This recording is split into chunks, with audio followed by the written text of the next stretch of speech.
సర్పంచ్ ఎంపీటీసీల అభ్యర్థుల ఎంపిక వారి గెలుపు మీ బాధ్యతగా పనిచేయాలని మాజీ ఎమ్మెల్యే గంటా వెంకటరమణారెడ్డి అన్నారు.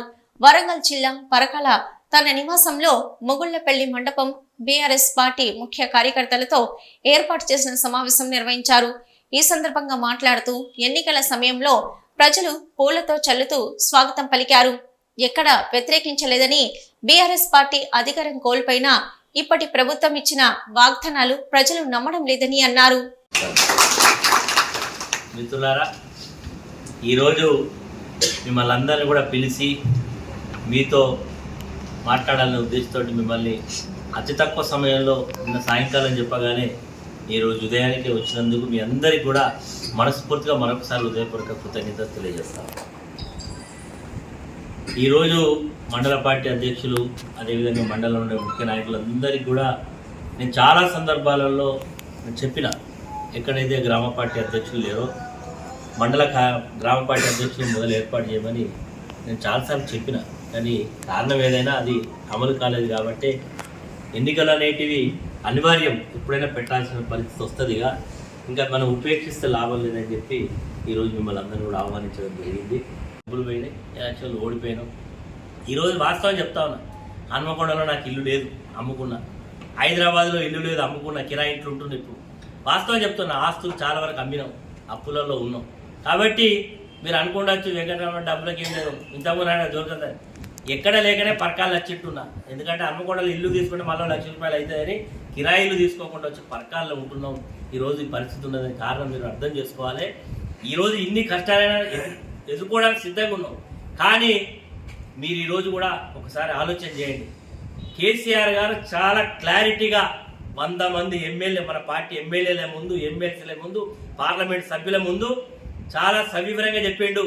భూపాలపల్లి నియోజకవర్గానికి గండ్ర వెంకటరమణారెడ్డి నాయకత్వం మస్తనాచారి గారికి చెప్పిండు. మస్తనాచారి గారికి మైకి చెప్పిండు, నేను భూపాలపల్లి పోను, భూపాలపల్లితో నాకు సంబంధం లేదు అని చెప్పిన తర్వాత ఆయన ప్రతిపక్ష హోదా కౌన్సిల్లో ఇవ్వడం జరిగింది. ఈరోజు ఇది వాస్తవం. మీరు ఇవాళ కేటీఆర్ ఎప్పుడైనా సందర్భం అంతా చెప్తాడు, కేసీఆర్ గారు ఎప్పుడైనా భూపాలపల్లిలో అంతా కూడా చెప్తాడు. ఇది లేదు, నేనేదో అబద్ధం చెప్పాల్సిన అవసరం నాకు లేదు. ఇది ఇక్కడ ఉండేటువంటి మీరు ఎవరైనా ఎమ్మెల్యేలు మీకు చెప్తే అడుగు, ఇది వాస్తవేనా సార్ అని అడగండి. లేకపోతే పల్ల రాజేశ్వర రెడ్డితో, లేకపోతే పక్క కౌశిక్ రెడ్డిని అడుగుని చెప్తాడు. ఎందుకు చెప్తున్నా అంటే మీకు క్లారిటీగా చెప్తున్నా, ఈ నియోజకవర్గంలో నాయకుడు ఒక్కడే ఉంటాడు. మీరు భవనాయకత్వం ఆయన వస్తే ఈయన ఓడిపోతే ఆ లాభం ఆయనకి. ఈరోజు పార్టీ ఓడిపోయినాక ఏం లాభం ఉంటుంది? అందరికి అట్లే అనుకున్నారు. ఎక్కడైతే ఒక ఎమ్మెల్యే ఓడిపోవాలి, ఇక్కడ నాయకుడు నేను ఉండాలని ఎట్లయితుందండి? 60 మంది శాసనసభ్యులు ఉంటేనే ప్రభుత్వం ఏర్పడుతుంది. 39 మంది, 45 మంది, 52 మంది ఉంటే రాదు. 60+ ఉంటేనే మన గవర్నమెంట్ వస్తుంది. కాబట్టి ఈరోజు గవర్నమెంట్ లేకపోవడం వల్ల ఇబ్బందులు అవుతూ ఉన్నాయి. ఈరోజు ఏ రకమైన ఇబ్బందులు?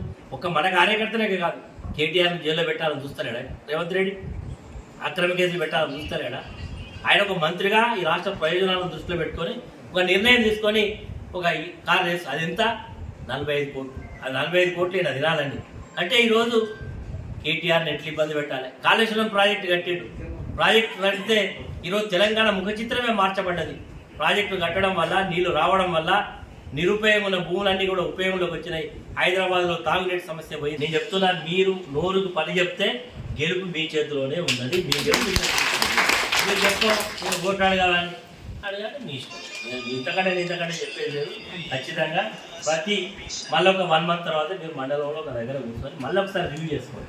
ఇవాళ 2వ తారీఖు, ఇవాళ 5వ తారీఖు, మళ్ళీ నెక్స్ట్ మార్చ్ 5కు ఒకసారి రివ్యూ చేసుకోండి. మనం ఈ 4 రోజుల తర్వాత ఎట్లుంది మన పార్టీ పరిస్థితి, ఏంది పరిస్థితి, ఏం కథ. మీరు కూడా మండలంలో ఉండేటువంటి ఓట్స్ యొక్క స్టాటిస్టిక్స్ ఇస్తే మీకు అర్థమవుతుంది ఇది ఏ కులానికి రిజర్వ్ కాబట్టి. ఇప్పుడు రిజర్వ్ అయినవి జనరల్ అయితే, జనరల్ అయినవి రిజర్వ్ అయితే. కాబట్టి ఆ లెక్క మీరే వేసుకొని ఎవరైతారు ఏమవుతుందో ఒకసారి లెక్కేసుకొని, ఎస్సీ అయితే ఎక్స్, బీసీ అయితే ఎక్స్, జనరల్ అయితే ఒక 3-4 పేర్లు 5-6 పేర్లు మీరు సూచించుకుంటే ఆ రకంగా పోతే ముందుకు పోతే బాగుంటుందని సందర్భం కోరుకుంటూ, ఇక రేపు పార్టీ కూడా కొద్ది రోజుల్లోనే సభ్యత్వ నమోదు కార్యక్రమాన్ని కూడా ఇస్తారు.